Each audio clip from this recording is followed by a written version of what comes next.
최요한 시사평론가, 윤기찬 국민의힘 법률위 부위원장 모셨습니다. 어서 오십시오. 네, 반갑습니다. 네, 안녕하세요. 자, 총선 다음 날 이관섭 대통령 비서실장을 통해 전한 대통령 입장에 이어서 오늘은 오전에 윤 대통령이 국무회의 모두 발언에서 직접 총선 패배 관련 메시지를 전했죠.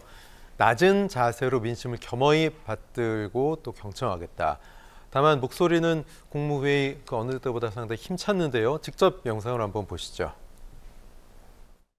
아무리 국정의 방향이 옳고 좋은 정책을 수없이 추진한다 해도 국민들께서 실제 변화를 느끼지 못한다면 정부의 역할을 다하지 못한 것입니다.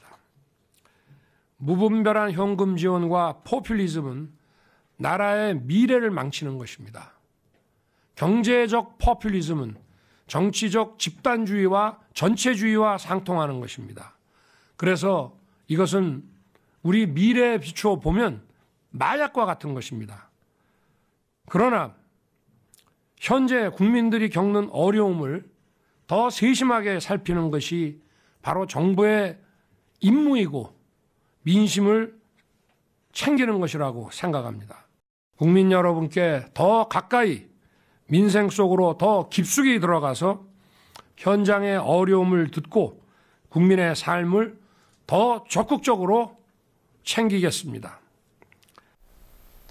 네, 국민의힘 대통령의 입장 발표로 당정을 향한 차가운 여론이 좀 누그러지길 당 입장에서는 기대했을 텐데 여러 방면에서 애썼지만 부족함이 있었다. 이런 메시지는 기존에 좀 흘러나왔었는데 이런 메시지의 반복이 아니었냐. 그래서 진솔한 해명이냐 아니면 반복된 변명이냐 이런 시각들이 좀 엇갈렸고 야당에서는 일제히 좀 비판했습니다. 자, 윤기찬 변호사님 어떻게 들으셨습니까? 저는 오히려 큰 이슈 없이 진행된 이야기지만 사실은 저기에 큰 묵직한 메시지가 있다고 보는 것이요. 일단 단기적으로 인기 영합적인 어떤 행정을 취하지 않겠다는 거거든요. 그렇다면 변명 자체도 인기 영합적으로 어떻게 하겠다라고 말만 하지는 않겠다는 겁니다. 그래서 단기적으로 보면 민생에 치중하겠는데 그 민생에서 미처 영향이 닿지 않았던 뭐 계층별, 지역별 이런 소외계층들한테 조금 더 맞춤형 정책을 취하겠다. 이게 단기적인 비전 같고요. 장기적으로 보면 이제 미래 세대를 위해서는 각종 개혁 과제를 끊임없이 추진하겠다는 거죠. 연금 개혁 같은 거, 노동 개혁 같은 거, 이건 뭐 야당도 반대하지 않는 겁니다.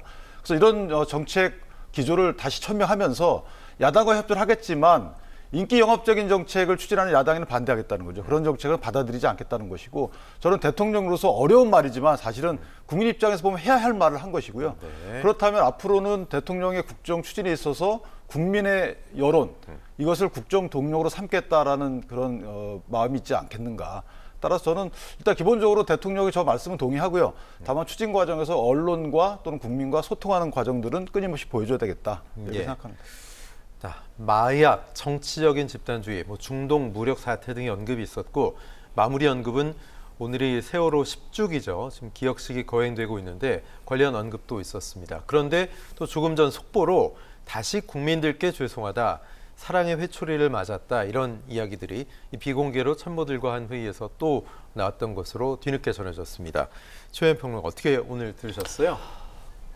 세상에는 바라보는 관점이 이렇게 다양하구나라고 저는 생각을 합니다. 지금 이 대통령의 모두 발언 끝나고 나서 일각에서는 사람 안 바뀐다라는 냉혹한 비판도 있습니다.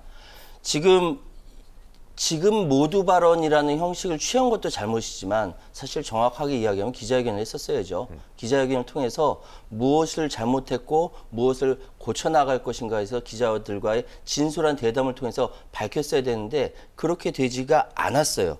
그러고 나서 이 모두 발언이 비판이 있다라는 이야기가 있어서인지 몰라도 2시쯤에 뉴스원 통신사를 통해서 또다시 국민들께 사과드린다.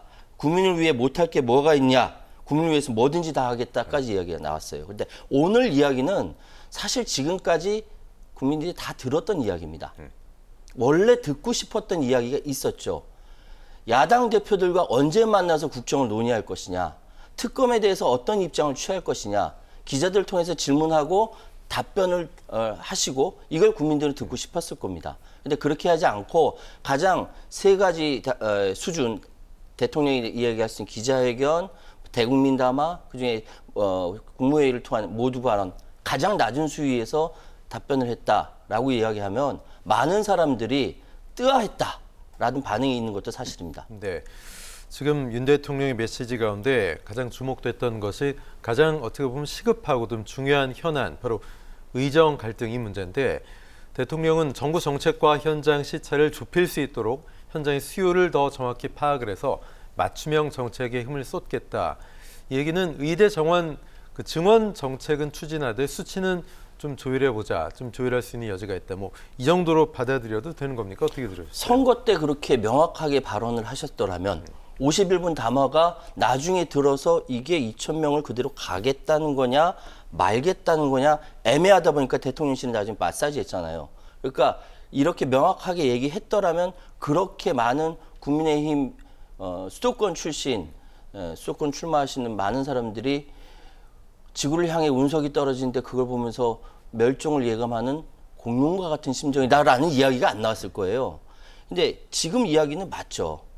맞는데 조율을 해보자라는 이야기까지. 그러니까 내가 지금까지 2,000명이라는 인원이 명확한데 이것이 아니라고 한다니 의료계에서 차선책으로라도 가져와 달라라고 네. 얘기했었어요. 근데 그때 얘기하지 않고 지금 얘기했던 것이 이건 조금 섭섭한 이야기다라고 말씀드릴 수 있고, 또 한 가지만 더 말씀드리면 선거의 이슈라는 게 대체적으로 여권은 찬성하는데 야당이 반대했을 때, 야당이 찬성했는데 여권이 반대했을 때 이럴 때 커지는 거거든요.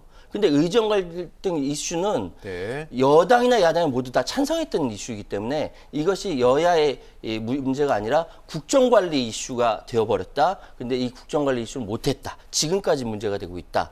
이기 때문에 문제인 겁니다. 네. 근데 사실은 이제 선거 전에도 대통령이 그런 말씀을 하셨죠. 의사 단체, 의사 측에서 사실 과학적 근거 있는 합리적인 인원수에 대해서 주장해 주면 감안하겠다라고 했는데 이제 그게 안 됐던 거고, 뭐 의사 단체가 물론 좀 나뉘어져 있어가지고 통일단안이 나오기는 어렵죠. 그런데 대통령 입장에서 보면 당장 여당의 선거에 부정적 영향이라는 것이 이제 그 당시에 여론조사로 나왔잖아요. 그럼에도 불구하고 그렇게 추진했던 부분은 국민을 위한 거라고 생각을 하고요.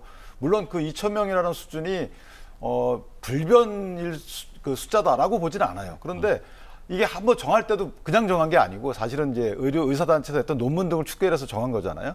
보건사회연구원 논문도. 그렇기 때문에 그 숫자를 바꾸려면 합리적 근거가 있어야 되는 거고, 만약에 거꾸로 얘기하게 되면 그럼 막 바꿀 거면 사실 그 추계가 어떻게 해서 나온 거냐라고 국민적 의심을 살 거 아니겠습니까? 그러니까 저는 국가가 정책 결정을 함에 있어서는 분명한 근거이시 했던 것이고, 그걸 바꾸려면 근거가 또 필요한 거잖아요. 그런 취지의 얘기를 했던 것이고, 지금도 똑같은 얘기인 것이에요. 그러니까 대통령이 당장의 인기를 회복하기 위해서 정책을 수시로 바꿀 수는 없는 것이고, 따라서 저런 원론적인 멘트에 따라서 야당이나 여당이나 또는 의사단체 측에서 합리적 근거 있는 인원 수치를 내게 되면 사실은 그 당시에 만약에 2035년도에 의사가 부족하지 않다면 늘릴 필요가 없는 거거든요. 그런 취지에서 크게 봐야지 이게 선거 유불리로 보는 것은 좀 아니다라고 생각합니다.